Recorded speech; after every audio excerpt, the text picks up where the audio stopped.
Thanks for joining us for another week of Take Two. Maura Carabello is back with us this week. Thank you for being here. Absolutely. And thank you for bringing us back to a PG rating. We'd like to apologize that Jim is unleashed lately and says all kinds of naughty words. It's been a bit of a swear bear, but now I'm getting this. You know, you two would gang up on me all the time. I hope we're all going to play nice. Are we going to be nice to me? I gang up on no one. I'm just here to facilitate discussion. See, Jim would always have to be a conscientious objector to Jim, but Maura, you two team up all the time. Yeah, I end up being out here by myself. So it's sometimes fun to have a little girl power around. That's right. There's lots to talk about as usual. We're still waiting for a quiet week to happen, but exciting news coming out today about Utah finally getting in the mix of the presidential elections. For so long, I think states like Utah have been ignored, passed over. We're not a primary state. We don't matter. And now all of a sudden we get one of the debates. It's not the presidential debate, but we'll take second place with the vice presidential debate next fall. Maura, is this a big deal for the state of Utah to finally be in the spotlight? It's a big deal. And, we should keep going for things like this, regardless of your party.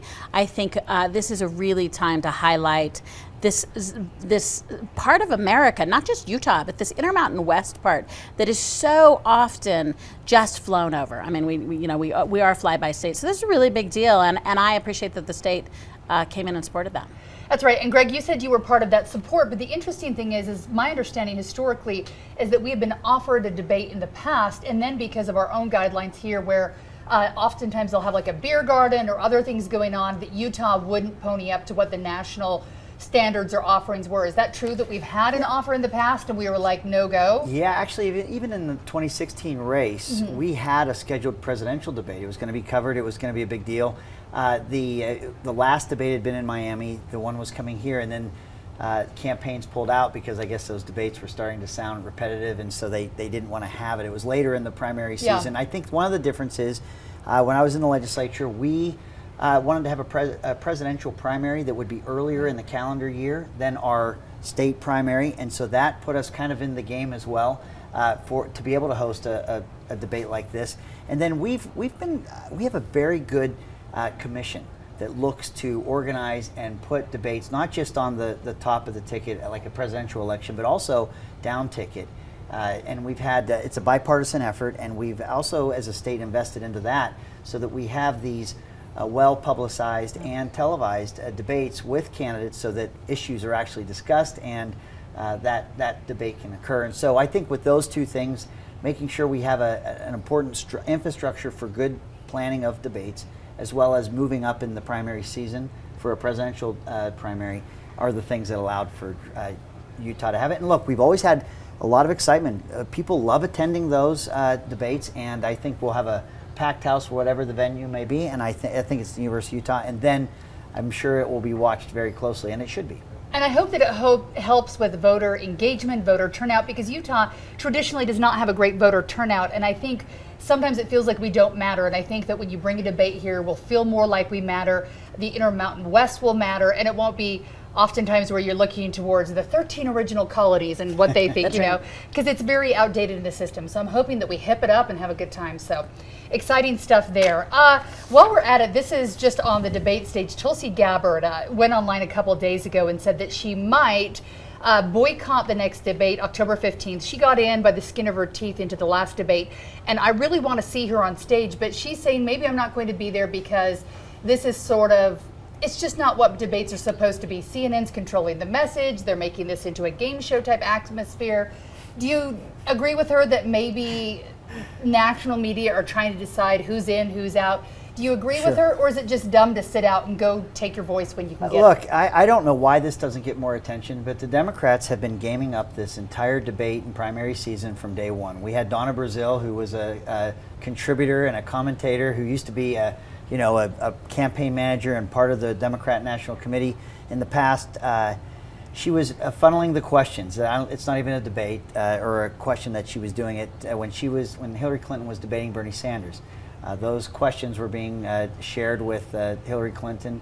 They've changed the rules. What Gabby is saying here is that how they are laying out the format and how it is working. You don't want to change the rules after the game has started, but for some reason, and I think it is because they're trying to winnow down a very large field into to viable candidates, which I like her, and she's one that I think would actually do incredibly well. And I think that what they're doing is they're changing the rules as the game's going on. She's noticing that.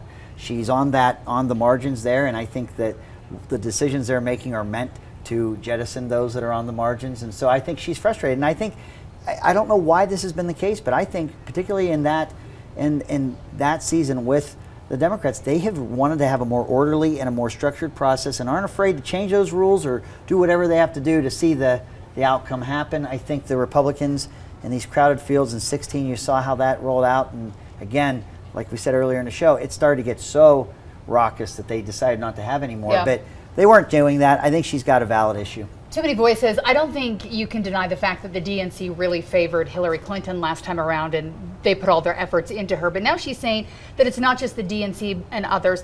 We obviously have to look at polls and donors, but is that the right way to go about who should be on the stage for these, or is there a better way? No, I mean, she's got a fair beef, I think, here. I think what the party has to balance, so some of what we forget about nominating a process is it is a political party process, right? It belongs to the political parties, and they are not the right instrument in some ways. So one of the questions is, it's a big question, and the parties will go crazy about it, but should the parties be stewarding this the whole time?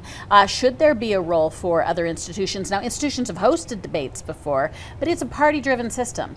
And so what happens to an American, an unaffiliated American particularly, who says, I want to engage? What happened to these fringe candidates who can't ever get ahead because they can't ever get ahead? Because absolutely this closed party system, it really favors those who have been around and those who have built their systems and those who have done time. Now, the ones who are favored are also going to say, exactly, I've been building this. I have been a part of the system. I have helped the system grow. Now, make no mistake, the RNC and the DNC operate the same way. So it's really unfair in many aspects. I mean, they don't have the same procedures, but they have the same goal in mind. So they have a chosen one. So to paint one party as sort of very above and the other, no, these are political entities controlled by politicians. These are political is the key word. These are just crabs dragging each other down into the barrel there. And I do think she has a right to say, as do many of those. Now, I'm gonna double back on myself and say we can't watch a debate stage with 18 people though. It's too hard to track. You don't see those. And where I'm always going to hold us as viewers accountable is our shortening attention span. Right? This is what you deal with every day. How do I educate at the level I want, but also make it engaging enough that people don't turn the channel? And I think that's real. And I think when people sort of are very external about their criticism, I want to remind us that they're composing television that we will watch. Or and so if we attention want span, something different, then we should really own up to the fact that we'll pay more attention. Yeah, Americans at home want sexy sound bites, and that's what they get. Oftentimes they're goaded into that, but really you need substantive conversation, and sometimes you need fewer people on the stage to do it. That's right. I want the cake, and I want to be able to eat it too. That's right. We'll have to figure out how to make it all work. Okay, I'm not going to start with you because this is a story that's about you. But Greg Hughes got out and he did some, I don't know if you want to call it rallying or protesting, but he was outside of Ben McAdams' office this week, and there was different sides out there. Did you watch any of this? Was it effective? Did you hear his arguments? I know what she's going to say. You can go in a minute, Greg. Okay, it was all right. unbelievably effective for the 3 or 4 times as many defenders of McAdams and the Democrats who showed up for this small band of protesters that were so cute and so sweet, trying to sort of, go at him. So, I mean, what I'll say, impeachment, absolutely having the conversation of this president's actions, absolutely that's a fair discussion to have. I thought the rally was sweet. I thought, it was a good go at things. I hear that sarcasm. You're not hiding it very well. I thought it was amazing that Representative McAdams was able to rally so many people against that ban. Just tell me when it's my turn. Impeachment. I mean, I don't know if we're going to speak to the rally, but impeachment absolutely right now is a discussion that warrants a lot of thoughtful consideration. It follows the authority and the lines that the Constitution is enumerated for the House of Representatives, and it's very appropriate. And we should say that Ben McAdams at this point, Congressman, has said that he's going to listen to arguments from both sides. He's not going to speak out until he understands that. And as someone who will be a jurist of sorts listening to this in the House, I think it's fair that he does that. And if you want to look on the political side, he probably is best served, if he'd like to be reelected, to toe that line very carefully. You were out there, and Maura said it was very sweet. But a picture of you in the Salt Lake Tribune does not make you look sweet. No, it makes you look like I have crazy rabies. person. Yes, it looks like I have rabies. It looks like I need to be put down and buried under a tree somewhere. No, that picture was not. Were you screaming like a crazy person? No, I was not. I was not. But I will say this: I don't know that Republicans are very good at protesting. We're not a protesting group. I felt very. We didn't have chants. We didn't have really good ones. Our chants certainly didn't rhyme. I had a bullhorn. I've never held a bullhorn or spoke into a bullhorn in my life. Did it feel powerful? No, you know what? It was. I've had them pointed at me. But I've never spoken into one. So they would start. They'd say things like, "We want the truth," and I'd say, "What are they saying?" They'd say, "We want truth." Yeah, we want the truth too. So let's say that one. And so we'd say, "We want the truth," and I was kind of copying them. You were. Their chants, yeah. So, and we weren't dressed appropriately too. I was in a suit, and it's kind of cold out. The other so people, there was free the nipple they were going all on. no. See, now I'm still you waiting just ruined for this that. whole Okay, segment for our sorry. TV show now. The weather was probably lent itself to the kind of warm clothing that the other side had, and we had people that coming off of a lunch break or whatever, and then yeah. So it you're was. trying to say you guys had jobs and the I others was. didn't? I'm not saying That's that, but what I what I'm heard, saying too. is, you said that I didn't. What I am saying though is that we are definitely not a protesting class. We were not very. Republicans generally do not. We're not as good at it. I'll just come clean. We weren't as good at it. But you know what? I think that the message, and this is what. What's your point? Yeah, this is a point. It actually wasn't covered very well in the. I'm sorry. Other than these images of me, looking like I was crazed when I wasn't. I have So here's plenty your of chance. pictures of So me what's being Sell us. normal. What were you Sell trying us. to tell us? So at any given time in the United States of America, we have 50 state House of Representatives or assemblies. So you have 50 presiding officers of a legislative body, of which I had the honor of serving as one for 4 years. I will tell you that states have a process for impeachment with the executive branch, just like our federal government does. What is happening today in this national impeachment process is not a process. And what I mean by that is there are only 3 legitimate, and by legitimate I mean people have filed resolutions to impeach a president, and it's been every single president since 1980 has had these resolutions, and they have not been given the weight or the serious consideration of a true impeachment process. If you look at the real ones, Andrew Johnson in the 1860s, and then you have President Nixon, who never was actually left impeached before the because he vote, left, right. but that process was still the same. And then you have President Clinton. In those 3 occasions, and it's only happened 3 times in our country's history, it was initiated by a vote of the House of Representatives. And that means that every member of the House, irrespective of party affiliation or whether they were in power with the majority or not, participated in that process and began the inquiry. That is not happening in this case. And why is that significant? Because of this. In those 3 cases I just described, the broad powers of impeachment that Congress has gives subpoena power to even the minority party, not just those that are in power. If we want to get to the bottom of what happened, and we think something happened with President Trump that we want to see if articles of impeachment should be drafted, if it should be voted on, I don't understand how we can have that kind of process, and we certainly have not done it this way in our state House of Representatives, where you are not getting the full participation of all the House members. The Speaker of the House, Nancy Pelosi, is not the Speaker of the Democrats in charge. She is the Speaker of the whole House. This requires a vote of the whole House to begin the impeachment inquiry, and it is troubling to me. So is this gamesmanship, you believe? Yeah, I don't think this would hold up to that kind of scrutiny, and that is why it's being narrowly orchestrated by just a few people. It has to. Why does Ben McAdams say I need to know the information? He's not included in this process. He isn't part of this that's happening right now. You need a full body of that House to begin this process, and then that would allow all those members of that respective committee, those in a majority and minority, to begin to issue subpoenas to get to the bottom of the issue at hand. You don't have that right now, and that cheapens this process. And at the end of the day, even if the House can make any rule at once, even if you can doesn't mean you should. They should be following the process that happened in President Clinton's case, President Nixon's case, and President Johnson's case. It should be the same. Let's talk to Maura about that. They're on a 2-week break right now. Should they have taken a vote before they left, started the ball rolling? And the president and the White House right now, they're denying some of these subpoenas, saying we're not going to give information. Is the White House right in saying, let's start the process, once the vote's in, then we'll talk, or no? This is such a different environment in which we're dealing with a president who's acting so differently than any other president the United States has. And his ability and mantle that he carries and what he thinks the rules of the game are so markedly different. I am going to agree with Greg in that if they cannot open this up and build consensus, it's not the environment. I am not a fan that says my team's right and that team's wrong and the rules switch with the members of the team. Yeah. So one of the things I think, though, that is happening that is gamesmanship is there's still plenty of time to do the process. And I think the rhetoric that the Republicans are shaping up is if the process is already messed up as it is, and because it was faulty at the beginning or because it was pressured at the beginning, there's no merit to it. What I would say is there's strong case for support that there's merit. There is strong case that this should be reviewed. If they cannot open it up and act with decorum as precedent, not the rule. I mean, the rule of law allows them to. That's but right. If precedent, I agree with Greg that if it has merit, it should open up more.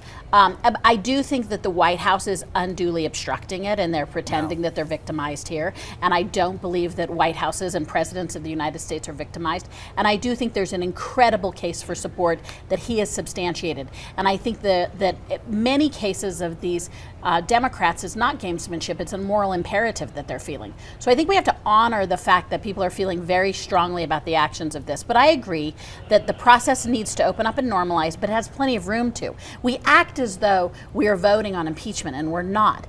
I do think it's absolutely fair to question what's going on directly with the President of the United States and a foreign government. And I feel like that is serious enough and warranted enough and merited enough that it deserves the impeachment discussion and process. It would be nice if we could start it, though. Sometimes it starts to feel more gamesmanship when you're coming up on an election, and it will matter for both sides if we can make the decision, start the process, and both sides honestly look at it, make a decision, and then give voters a chance to figure out how they want to proceed. Yeah, and here's the point I want to make, because it's not process for process sake or precedent for precedent's sake. If these allegations have validity, they should be able to stand the scrutiny and the more broad investigative authority of the Congress in terms of who would be able to issue subpoenas. The president is not answering subpoenas that are not being done under this broad power because that broad power hasn't been triggered yet. They are citing the oversight authority of these respective committees to do it, but they're calling it impeachment by a different name. But duly, he should be able to stand up to the process as well. And if there's no wrongdoing, it will be discovered. They're creating rules where their their cabinet members or people that they want to subpoena can't have an attorney with them. The FBI, the guy Peter Strzok, who they got those text messages from, had an attorney sitting right next to him. They won't let them have attorneys with them. I'm telling you that if you broaden this out to the House of Representatives, whether they're in power or not, and these allegations are valid and it can stand that scrutiny, and I cannot say that the president I would tell you the president has no right to deny a subpoena under an appropriate impeachment process. But under what we're seeing right now, it is a very narrow focus, and only one side is getting to further their narrative or their case or their inquiry. That is not to the standard and shouldn't be to the standard of an impeachment process. And so it really goes to whether this has merit or not. I will tell you that until they are willing to let all sides look at this and ask for witnesses and get testimony, if they're unwilling to do that, the majority in the House, then they're insecure in that position that they're saying about Trump, if they're not willing to bring everybody in and let that process work as the only three valid or I will say or there real are leaders impeachment on this processes issue that I have appreciated, and I do think Senator Romney and I do think Representative McAdams have staked out positions in which they are pro-process and they are pro sort of getting to beyond the rhetoric and to the facts. And I am pleased that in a state that doesn't have many in terms of volume of representatives, we're showing ourselves to be people who will not be just sheep along into their partisan lines. Let's talk about Senator Romney for a minute, because I think largely Utah's delegation has been somewhat quiet. Ben McAdams, because he's our lone Democrat, has been forced out with his statement that he's going to wait and see. Representative Chris Stewart definitely seems he is all supporting the president right now. And then Senator Mitt Romney, really the only other one speaking out. And the president is paying attention when he speaks, because they have been in a nasty Twitter spat. The president wanting to impeach Senator Romney, which I don't think technically you could do under the Constitution, but that was one of his Twitter rants. So right now, Senator Romney, when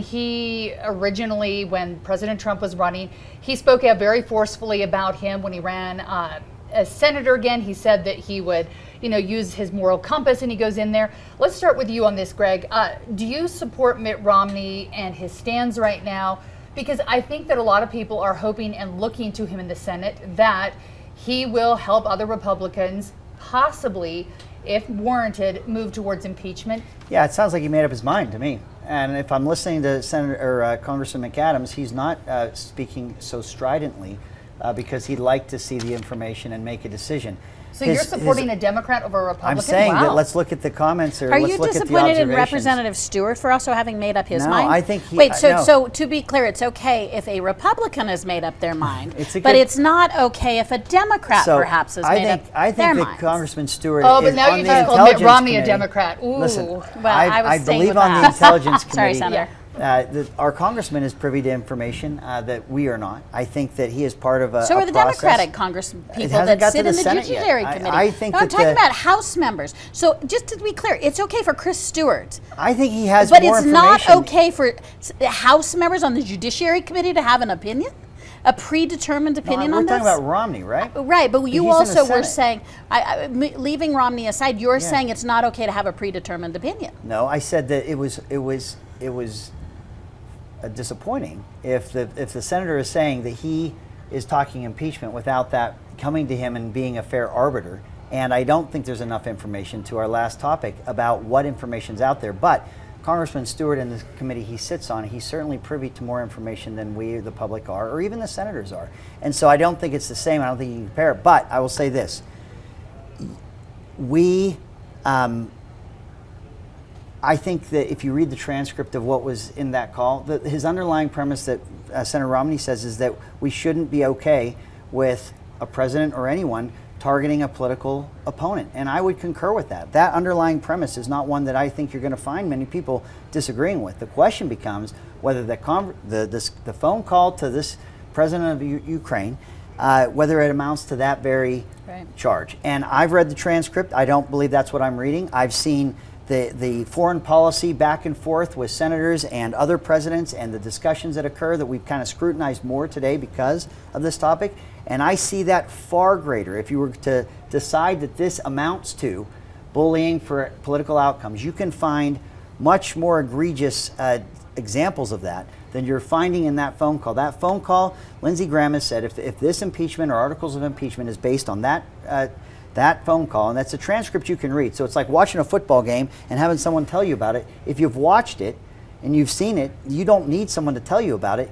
He's already said if that is the basis, it will have the effect of ripping this country apart because they're parsing words or they're trying to find things that might not be in there.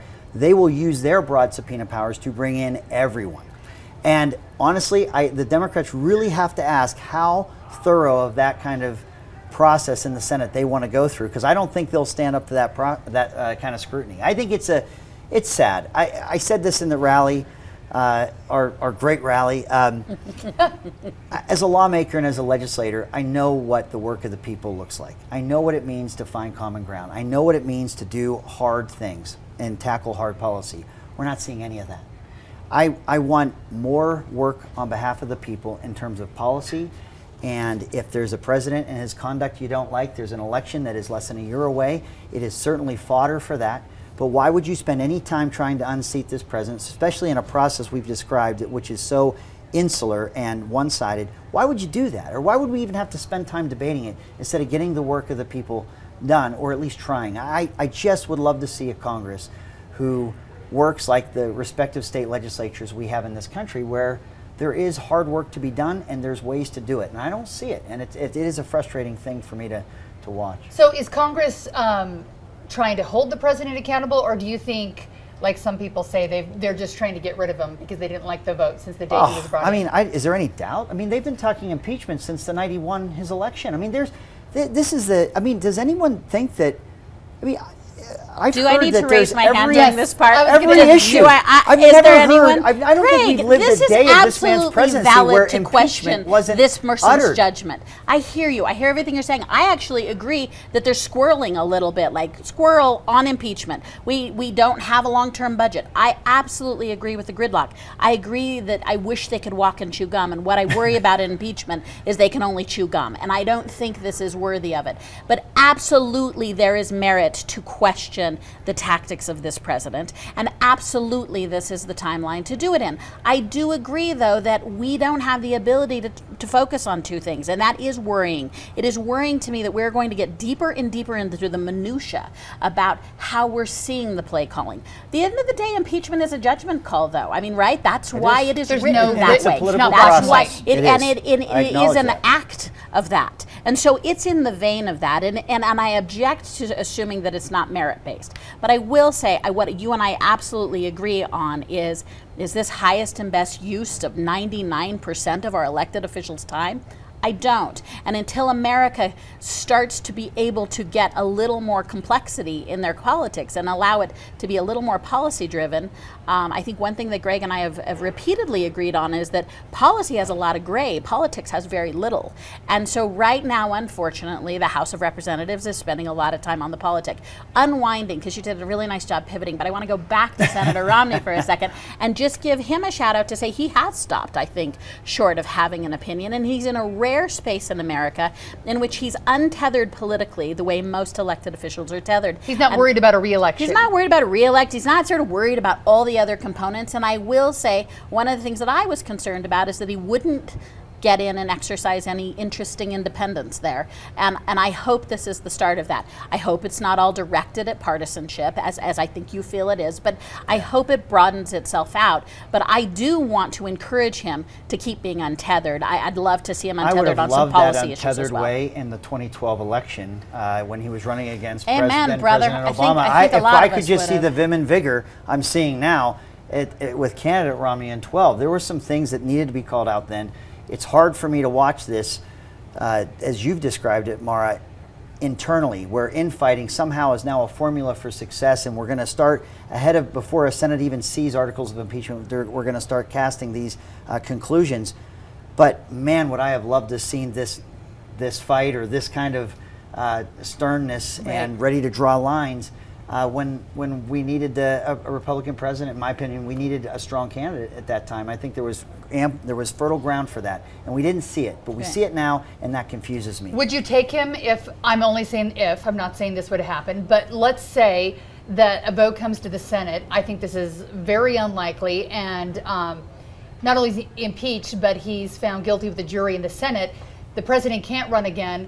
Would you support Mitt Romney if he decided to run in his stead? Although yesterday, I should note, he said he's not running for national office again. This is what I love. I'm glad you brought this up, because the Democrats and their political pundits, they go beyond just the impeachment of Donald Trump. They are straight-faced, because what would happen is if he was removed, which it takes 66 members of the Senate, which I don't think... There's a vice president, but do you know what the answer to that is? Oh, we're going after him too.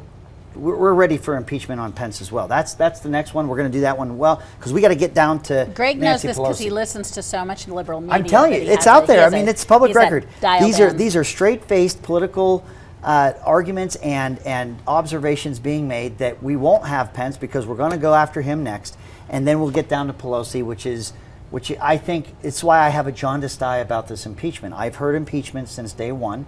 And so I just think that it has been reverse engineered in terms of the concept of taking someone like this president and having him impeached. It's been asked in a rhetorical way, maybe every day of this man's presidency, if he should be impeached or not, or there's been discussion of it.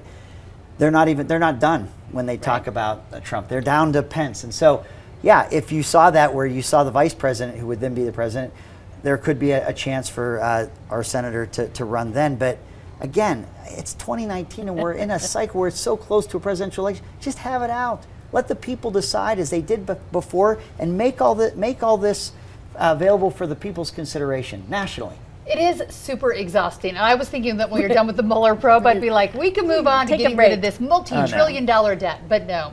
All right, we're going to talk about something locally here for a minute, because I know we're running out of time. But Utah has been looking at a case that's national and across the lines in several states where a former LDS missionary and someone who works in Arizona County government, was bringing women from the Marshall Islands where he served his mission. I hate to bring church into this, but it's part of it, where he served his mission and is bringing these women into Utah, to Arkansas, to Arizona, and charging money for these adoptions. He's being charged and not found guilty at this point of human trafficking these women, where he'd pay them to come here. And yes, they were getting paid for their services, but they'd have their babies at LDS hospital. The babies would be sold to other families. I know that money is exchanged in adoptions. It's not an easy thing. And there's probably some gray lines on this. Maura, are there concerns here after this case where in Utah we need to make more regulations? Can you not regulate it? But selling humans is a serious thing. Right. So I'm going to stick to this case because there's a lot of variances and nuances to this. But one of the things that strikes me is I think at moments like this, it's really easy to say, we need to regulate more, we need to legislate more. And I think that for me is not maybe what broke down.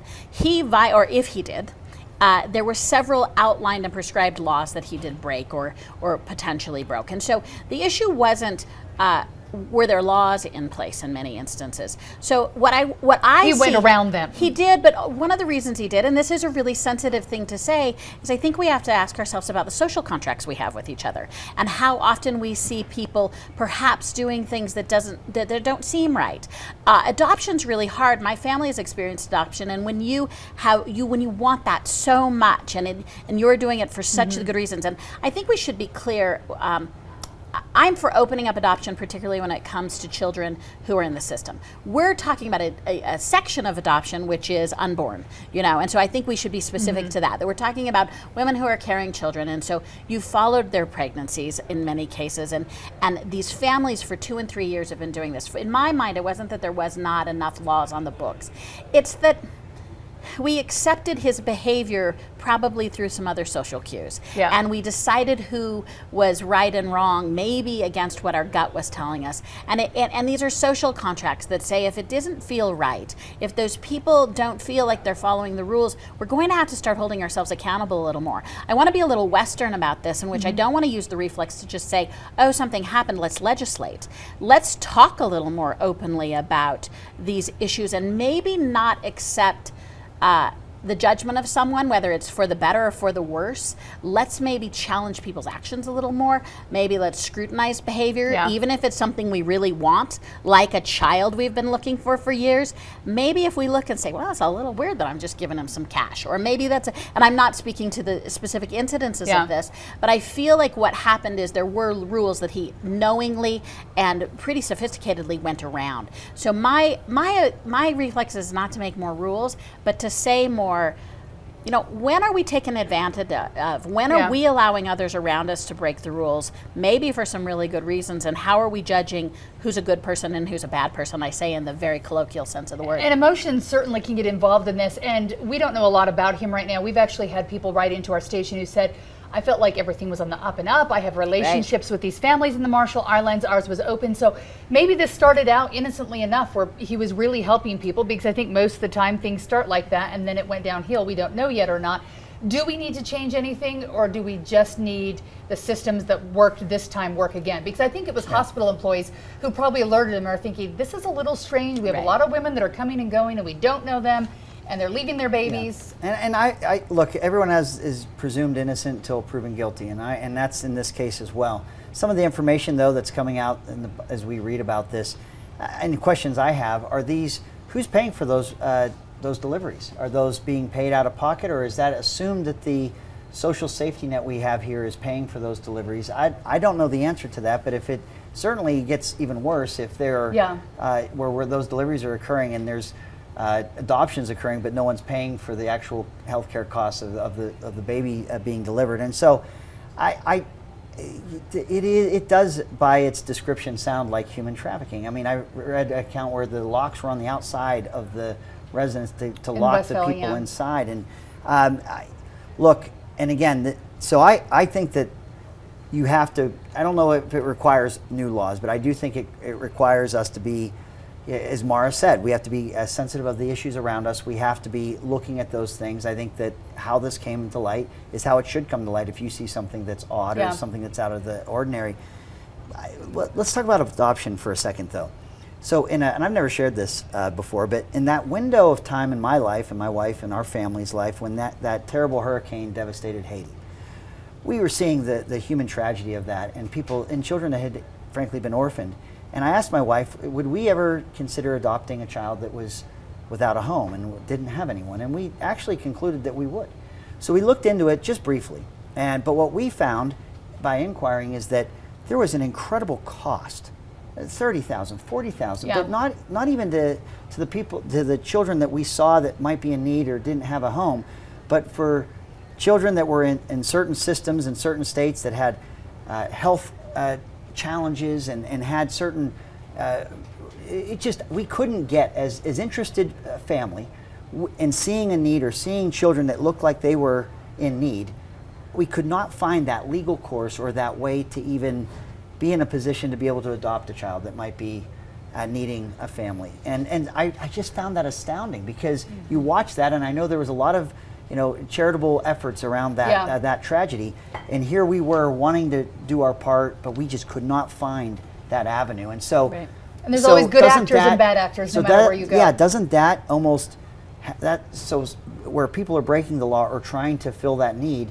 If you have a system that just isn't allowing the interest to meet the children that may need that, that's where you might find people acting in this way. And those systems matter. matter. I'm not excusing it, I'm saying, but it may beg it because you don't have the right way. And I'll go a step farther and perhaps be a little left of center here with you. The part of, I think, the systemic problem with having an open adoption system and having an encouraging adoption system with so many kids in need in the United States and the world is frankly the determination of who qualifies as a family and what qualifies as love and who deserves to have a child in their life. And I think approaching families in a narrow way and approaching families in a traditional way is often the consequence, the unintended perhaps consequence of having a system that makes it far too cumbersome for these kids to land in safe places.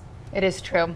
But hopefully the systems we have in place work. I know 20 years ago probably there was a baby I was reporting on. I lived in Montana and there was a baby, they named her Grace, that was found in a garbage can. And I remember my heart wanting to adopt that baby, and I actually went and asked if I could take her home. I was reporting on it. I'm like, I want to save this baby. But as hard as it was at the time, even though I was trying to have children and hadn't yet, they said, that's not the way the system works. Are you signed up with the state? Are you a foster care parent? Have you been through these rules? There's all these other parents that have followed the rules, and that's who'll get that baby. And it makes sense, and I think sometimes you have to ask those hard questions. So lots of gray area on this, because sometimes I think about there might be women in the Marshall Islands too who know they're in a bad situation, can't take care of their baby, and they're willing to be paid sort of like a surrogate to give up their baby. But are they being held against their will with locks on the houses? And do the parents on the other end know it? It's worthy of continuing the discussion at the legislature and not have this just be a story. Yeah, absolutely. And actually find a way to solve the problem. Well, there's so many other problems we'd like to solve this week, and yet we are out of time. So thank you so much for being here. Maura will be back with us because Jim's just flitting around the world these days. So thank you for being with us. Subscribe as always, and have a great weekend.